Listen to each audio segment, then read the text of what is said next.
ہمارا مضمون ہے عظمت اہل بیت۔ اسلام خشک مذہب نہیں ہے،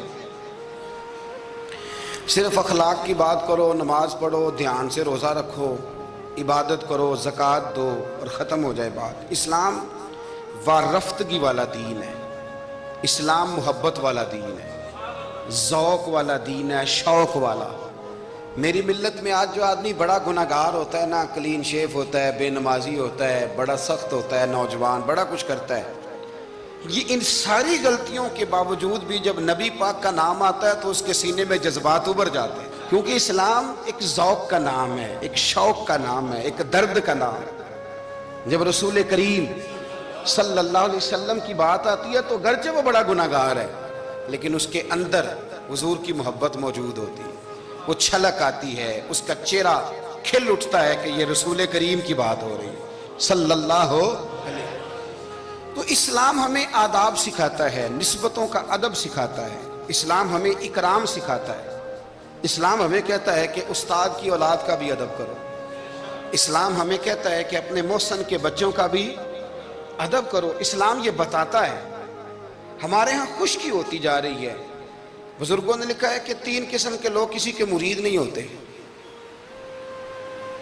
ایک چودھری صاحب جو ہوتے ہیں وہ بھی کسی کے عقیدت مند ہو سکتے، ان کے اپنے بڑے مرید ہوتے ہیں۔ تو اسی طرح جو آدمی پڑھ لکھ جائے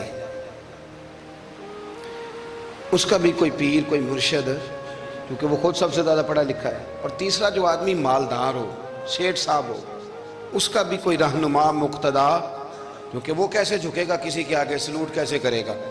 چند لوگ ایسے ہیں معاشرے میں جو دور ہو جاتے ہیں کیف سے، سرور سے، وہ نہیں سمجھتے کہ ادب آداب کس چیز کا نام ہے۔ لوگوں نے سمجھا اسلام میں خشک مذہب ہے۔ پڑھیے قرآن پاک کا 15واں سپارہ آخر سے 16واں شروع سے۔ حضرت خضر علیہ السلام گئے، ایک دیوار گر رہی تھی، اللہ کے رسول نے محنت کر کے جو کام مزدور کرتا ہے وہ کام پیغمبروں نے کیا۔ حضرت موسیٰ اور جناب خضر نے دیوار سیدھی کی، اور جس بستی کی دیوار سیدھی کر رہے ہیں انہوں نے پانی بھی نہیں پلایا، کھانا بھی نہیں پوچھا، لیکن حضرت سیدنا خضر علیہ السلام نے دیوار سیدھی کر دی، محنت کی، کوشش کی، پسینہ بھی آیا، تھکاوٹ بھی ہوئی۔ حضرت موسیٰ علیہ السلام فرمانے لگے، خضر سمجھ نہیں آئی، یہ تو اتنے خشک لوگ ہیں، پانی تک نہیں پلایا، اور آپ نے اتنی محنت کر کے دیوار سیدھی کی، تو پڑھ لینا آپ قرآن پاک۔ حضرت جناب خضر علیہ السلام کہنے لگے کہ یہ اصل میں نا ان کے لیے نہیں کیا، یہ کسی نیک کی نسبت ہے، اس دیوار کے نیچے خزانہ ہے، دیوار گر جاتی، خزانہ ظاہر ہو جاتا، خزانہ یتیم بچوں کا ہے۔ اور یہ قرآن مجید نے فرمایا وَقَانَ أَبُوهُمَا صَالِحًا، اور فرمایا یہ اس لیے ان بچوں کا خزانہ بچایا ہے کہ ان کا باپ بڑا نیک آدمی تھا۔ قاضی ثناء اللہ صاحب پانی پتی تفسیر مظہری میں لکھتے ہیں کہ وہ ڈائریکٹ باپ نہیں تھا، دادا نہیں تھا، پردادا نہیں تھا، بلکہ 7ویں پشت میں جا کے ان کا باپ بنتا تھا۔ تو رب نے فرمایا ایک بندہ نیک ہو تو میں نیچے 7 پشتوں پہ فضل فرمایا کرتا ہوں۔ اگر ایک بندہ نیک ہو اور 7ویں نسل میں جو اس کی اولاد ہو، اس کے خزانے کی حفاظت کے لیے اللہ نبیوں کی ڈیوٹی لگاتا ہے، تو بتائیے پھر میرے نبی کی اولاد کی کیا شان ہو، پھر اہل بیت نبوت کا کیا مقام ہو، پھر رسول اللہ کے خاندان کا کیا مرتبہ ہو۔ ہم لوگ سمجھتے ہیں کہ بھئی مفت میں سلوٹ کیوں کریں جی، پیار کیا ہوتا ہے، ادب کیا ہوتا ہے۔ پہلی بات یہ ہے کہ ادب ادب ہی ہوتا ہے۔ اماں انگوٹھا چھاپ ہے، بالکل ان پڑھ ہے، ناظرہ قرآن مجید بھی نہیں پڑھنا آتا، بیگم صاحبہ نے MA B.Ed اس کے بعد MPhil میں داخلہ لیا ہوا ہے، ادب کس کا کرنا ہے، بیگم کا کہ اماں کا؟ اماں تو ان پڑھ ہے، بیوی پڑھی لکھی ہے، اسے تو MA کیا ہوا ہے، B.Ed بھی کیا ہوا ہے، MPhil کر رہی ہے، اماں کا کیوں ادب کرنا ہے؟ اس لیے کہ اماں کا ادب اللہ رسول نے بتایا ہے۔ اماں کا ادب ہو سکتا ہے بیوی بڑی اچھی قاریہ ہو، عمدہ قرآن پڑھتی ہو، حافظہ ہو، عالمہ ہو، اماں کو ناظرہ بھی نہ پڑھنا ہے، پر جنت پھر بھی ماں کے قدموں کے نیچے ہی ہے۔ یہ سمجھ لیں ادب والے کا ادب۔ امام راضی نے ایک بات لکھی ہے، وہ کہتے ہیں جو قاضی ہوتا ہے نا، قاضی جج، اس کے آداب لکھے ہیں امام راضی۔ فرماتے ہیں اگر جج کے پاس مقدمہ آ جائے نا باپ اور بیٹے کا آپس میں جھگڑا ہے، اسے پتہ چل جائے کہ باپ سچا ہے بیٹا جھوٹا ہے تو 100 دفعہ کہہ دے کہ باپ سچا ہے بیٹا جھوٹا ہے، باپ سچا ہے بیٹا جھوٹا ہے، باپ سچا ہے بیٹا جھوٹا ہے۔ لیکن اگر اسے پتہ چل جائے نا کہ بیٹا سچا ہے اور ابا غلطی پہ ہے، اب یہ تو 100 دفعہ کہے کہ بیٹا ٹھیک کہتا ہے، بیٹا سچا ہے، بیٹا سچا ہے، پر ایک دفعہ بھی یہ نہ کہے کہ ابا جھوٹا ہے۔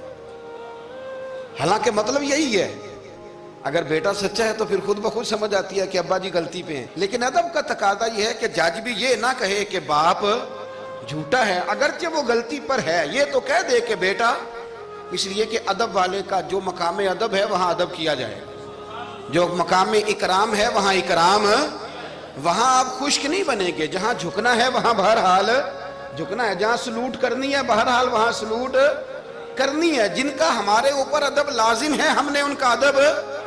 امام اعظم ابو حنیفہ رحمۃ اللہ علیہ ایک جنگل میں ایک باغ میں بیٹھے تھے، شاگرد ساتھ تھے، امام ابو یوسف تھے اور بھی آپ کے شاگرد تھے، تو کچھ لکھ رہے تھے۔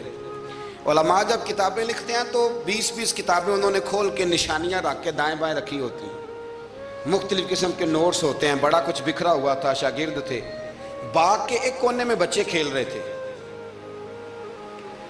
وہ بچوں میں سے ایک بچے کی گیند آ گئی باغ میں، بچہ گیند لینے آیا تو امام صاحب اٹھ کے کھڑے ہو گئے، وہ کاغذ شاغذ سارے بکھر گئے، بچہ گیند لے کے چلا گیا، شاگرد چوپ رہے، چلو دوبارہ سے کتابیں سمیٹی، ڈھونڈا سارا کچھ، پھر سے کام شروع ہوا، چند منٹ گزرے تو بچہ پھر آ گیا گیند لینے، امام صاحب پھر اٹھے، پھر سارا کچھ بکھر گیا، شاگردوں نے برداشت کیا، سارے شاگردوں میں برداشت بھی نہیں ہوتی، شاگردوں کی بھی موج ہوتی ہے، شاگردوں مریدوں کا بھی اپنا اپنا وقت ہوتا ہے خدمت کرنے کا، اپنا اپنا سٹائل ہوتا ہے ادب کرنے کا، دور بڑا منفرد آ گیا، تیسری دفعہ، چوتھی دفعہ، 5 دفعہ ہو گئی تو بس شاگردوں کی جو صبر تھا حوصلہ وہ جواب دے گیا، بچہ پتہ نہیں کتنی دفعہ آئے گا۔ جب وہ بچہ پھر آیا، امام صاحب بوڑھے آدمی تھے، گھٹنوں میں درد بھی تھی، بڑی مشکل سے اٹھتے، چیزیں ساری بکھر جاتی، وہ بچہ جب 7ویں دفعہ تو امام صاحب پھر اٹھے، تکلیف سے اٹھے، امام ابو یوسف عرض کرنے لگے حضور یہ بچہ ہے، اس کی تو ڈیوٹی لگی ہوئی ہے گیند لانے کی، تو 100 دفعہ آئے گا، تو امام صاحب فرمانے لگے یہ 100 دفعہ آیا تو میں 100 دفعہ اٹھوں گا، آنے دو۔ کہا حضور کیوں آپ اٹھیں گے؟ فرمایا یہ میرے استاد کا پوتا ہے، اصلا نال جے نیکی کریے تے نسلاں تاک نہیں بھول دے، سن لو، اصلا نال جے نیکی کریے تے نسلاں تاک، ہاں بے اصلاں نال نیکی کریے تے پھول کنڈیاں نال تول دے، بے اصلاں نال۔ میں میرے استاد کا پوتا ہے تو اٹھوں نا، یہ 100 دفعہ ہے میں اٹھوں گا، میں نے اس گھر سے فیض لیا ہے، یہاں ڈیوٹی کرنا میری ذمہ داری کا حصہ ہے، سوال ہی نہیں پیدا ہوتا۔ صحابہ کرام فرماتے ہیں نبی پاک کے اخراجات بہت زیادہ تھے، آمدن کوئی نہیں تھی، بظاہر بڑے خرچے تھے، مہمان بڑے آتے تھے، بڑے معاملات تھے، اور دین کا کام بذات خود ایک محنت ہے۔ ہمارے یہاں لوگ بڑا کہتے ہیں علماء جی یہ پیر صاحب کرتے کیا ہیں؟ میں کہتا ہوں پیر صاحب میں نوکری لوا دے، کہندے وہ فلانے مفتی صاحب ڈیوٹی کیا کرتے ہیں؟ میں کہتے ہیں دینے نو دیہاڑی لے جائے کر مفتی صاحب نو، مستریاں نہ لائے نو، تاکہ روٹی تو کھا لینا۔ اور خدا کے بندو، جو بندہ سویرے ڈیوٹی کرنے جائے گا وہ شام کو آ کے ریسرچ کر سکے گا کتاب و سنت پہ؟ وہ ایک صفحہ پڑھے گا تو سو جائے گا۔ اس لیے حضرت عمر فاروق نے یہ کام امت کو بتایا، فرمایا علماء کو تنخواہ دو، اور مسجد کے امام کی تنخواہ حضرت عمر نے گورنر، صوبے کے گورنر کے برابر لگائی تھی، اور خطیب کی تنخواہ گورنر سے زیادہ ہوتی تھی۔ فرماتے تھے یہ ذہنی طور پر فارغ رہیں گے، سہولت میں رہیں گے تو صحیح دین پڑھیں گے اور صحیح کر کے پڑھائیں گے، اگر یہ الجھے رہیں گے کہ سویرے بل جمع کرانا ہے تو ان کے لیے بڑی دشواری ہو جائے۔ لیکن ہمارا ماحول کیا ہے، عالم جب تخصص کر لیتا ہے نا تو پی ایچ ڈی کے برابر ہو جاتا ہے۔ درس نظامی کے بعد جب تخصص کرتا ہے نا وہ 3 سال میں یا 2 سال میں تو پی ایچ ڈی ہے۔ آج پی ایچ ڈی آدمی جائے نا یونیورسٹی میں لگے تو تقریباً 2.25 لاکھ کے قریب اس کی تنخواہ ہے۔ عالم کو کیا دیتے ہیں لوگ؟ یہ میری بات سمجھے، اس کا اور اس کا لیول تعلیم کا ایک جیسا ہے، اس کا سٹیٹس کیا ہے اور اس کا، لیکن اس کے باوجود اگر وہ کسی آسانی میں ہے تو اس بیچارے کو حساب دینا پڑتا ہے، اسے بتانا پڑتا ہے کہ گاڑی میں بیٹھتا ہوں تو کہاں سے آئی ہے، روٹی کھاتا ہوں تو کہاں سے، اس کو پھر بھی حساب دینا پڑتا ہے۔ اس کا نقصان یہ ہوتا ہے پھر لوگ دین میں آنا چھوڑتے ہیں، ہمارے یہاں گجرانوالہ میں ایک عالم تھے، وہ 9 بھائی عالم تھے، اب ان کے بچوں میں سے کوئی بھی نہیں بنا۔ کوئی بچہ کوریا میں کمائی کر رہا ہے، کوئی افریقہ میں کمائی کر رہا ہے، وہ کہتے ہیں جو شراب کا ہوا ہے ہمارا بھی تو وہی ہونا نا۔ کل بچے نکل گئے، انہوں نے کہا جا کے محنت کرتے ہیں۔ نے کیا کمایا؟ نبی کریم صلی اللہ تعالی علیہ حضور کے صحابہ ادراک والے لوگ تھے، بصیرت والے۔ نبی پاک کے خرچے بڑے، گھر میں 9 ازواج ہیں، 4 شہزادیاں ہیں، مہمان آتے جاتے۔ انہوں نے ایک پروگرام بنایا کہ ہر مہینے ہم اتنے پیسے جمع کریں گے، اور یہ جہاد کے لیے نہیں دیں گے، یہ مسجد کے لیے نہیں دیں گے، یہ صحابہ صفا کے لیے نہیں، یہ خالصتاً سرکار کی بارگاہ میں پیش کریں گے۔ یا رسول اللہ یہ رکھ لیں، اور جہاں آپ کا دل کرے آپ اپنی ذات پر، مہمانوں پر، گھر پہ خرچ کریں۔ اچھا جی جمع تو کر لی ہیں، تو اب حضور کو پیش کون کرے گا؟ ڈیوٹی لگی حضرت عباس کی کہ محبوب کے چچا ہیں، یہ پیش کریں گے۔ حضرت عباس وہ پیسے لے کے دروازہ رسول پہ پہنچے۔ سیانے بندے تھے تو لفظ بڑے سمجھداری کے ساتھ تلاش کیے، عرض کی یا رسول اللہ صلی اللہ علیہ وسلم، آپ کے دن بھی ہمارے لیے ہیں، راتیں بھی ہمارے لیے، آپ دن کو ہمیں تبلیغ کرتے ہیں اور رات کو رو رو کے ہماری بخشش کی دعائیں کرتے ہیں۔ حضور آپ کی 24 گھنٹوں پہ ہمارا ہی حق ہے، ہمارے لیے وقف کر دیا آپ نے۔ حضور ہم ایک حرف کا، ایک جملے کا بدلہ نہیں دے سکتے، یہ تھوڑا سا نذرانہ ہے۔ ہمیں پتہ ہے اخراجات بڑے ہیں اور ظاہراً آمدن کے ذرائع کو نہیں تو قبول کر لیں۔ حضور کو جواب دینے ہی لگے تھے کہ اللہ پاک نے قرآن پاک نازل کر دیا۔ سورہ شورى کی آیت نمبر 23 فرمایا محبوب قل لا اسألکم علیہ اجرا، محبوب ان سے فرما دو کہ اس تبلیغ دین پر گویا طائف میں پتھر کھانے سے لے کر احد میں دانت شہید کرانے تک، لا اسألکم علیہ اجرا، میں تم سے کسی اجر کا سوال نہیں کرتا، الا المودۃ فی القربى، ہاں اگر کچھ کرنا ہے تو میرے اہل بیت سے پیار کرتے رہنا، میرے اہل بیت سے۔ یا رسول اللہ یہ کون ہے؟ فرمایا مولا علی، سیدہ فاطمہ اور ان کی اولاد حسن سے پیار کرنا، حسین سے پیار کرنا۔ میرے رسول پاک نے فرمایا فاطمہ تو بدعت منی، لوگوں فاطمہ کو میرے وجود سے الگ نہ سمجھنا، یہ میرے جگر کا ٹکڑا ہے۔ اور حضور فرمانے لگے جس نے فاطمہ کو راضی کیا اس نے محمد عربی کو راضی کر لیا، میں اس سے راضی ہوں جس نے میری بیٹی کو راضی کیا۔ اور فرمایا جس نے اسے ناراض کیا، اللہ کرے یہ چھوٹی بات نہیں بڑی بات کر رہا ہوں، فرماتے ہیں جس نے اسے راضی کیا اس نے مصطفیٰ کو راضی کر لیا، اور فرمایا جس نے مجھے راضی کیا اس نے اللہ کو راضی کر لیا۔ اور حضور فرمانے لگے النظر الی وجہ علی عبادہ، علی کو تو دیکھتے رہو گے تو رب کی عبادت کا ثواب ملتا رہے گا۔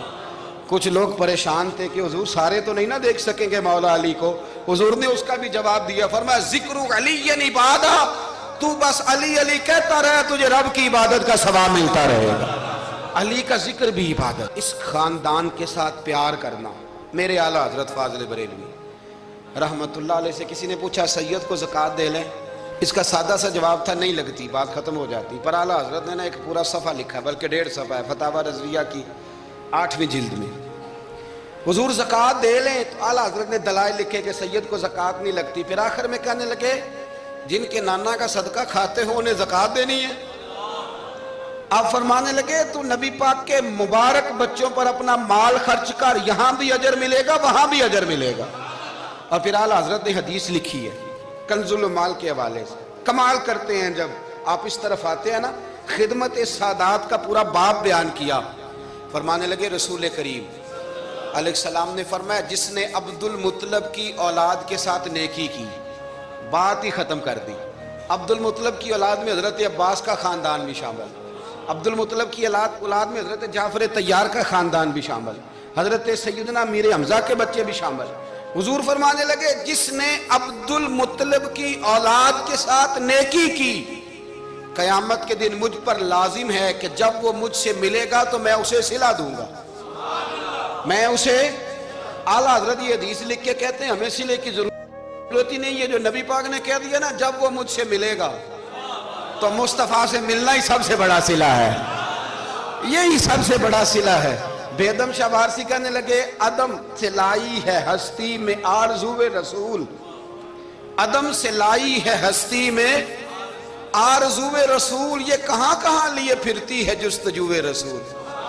ہمیں عدم سے لائی ہے ہستی میں آرزو رسول، اور کہاں کہاں لیے پھرتی ہے جستجو رسول۔ عجب تماشا ہو میدان حشر میں بے دم، کہ سب ہوں پیش خدا اور میں روبرو رسول۔ سب ہوں پیش خدا اور میں روبرو رسول۔ میں حضور کے سامنے، تو محبوب فرمانے لگے جب وہ ملے گا نا تو اجر میں دوں گا۔ تو پتہ یہ چلا خدمت سادات، ان سے پیار کرنا، اہل بیت نبوت سے ان کی شان کو سمجھے۔ مرتبے والے کا مرتبہ ہمیشہ سمجھنا چاہیے۔